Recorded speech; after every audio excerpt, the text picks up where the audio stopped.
How many people are you subscribed to on YouTube?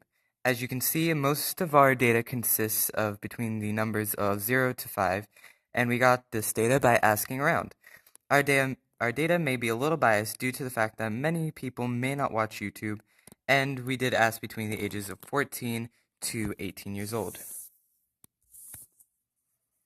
For our statistics, the minimum is 0, for the lower quartile is 1, the median is 13, the upper quartile is 70, the maximum is 270, the interquartile range, which we got by subtracting quartile 3 and quartile 1, is 69, our range is 270, our mean is 41.41, which we got by adding them all up and dividing by 27.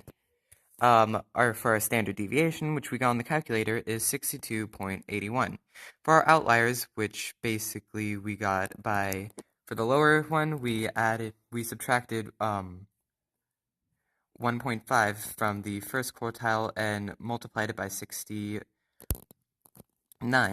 And for the higher quartile, for the higher outlier, we basically did the same, but instead of subtracting, we we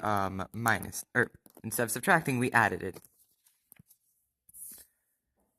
As you can see, our box plot is more skewed to the right due to the fact of many of the lower numbers, and we have an outlier of 270. As for our histogram, you can see the huge gap in height between the intervals. As we used intervals of 45. And for the first column, you can see that there's a huge spike. We titled it YouTubers subscribed to, and on the side is the number of students, and on the bottom is number of people that students are subscribed to on YouTube. For our best representation, we decided to go with the box plot because it showed the 5-number summary. And it also showed the outlier, which the histogram did not.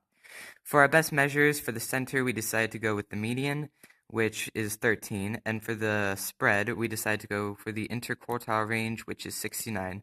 We chose these two because of the one outlier we had. And yes, I know it switched.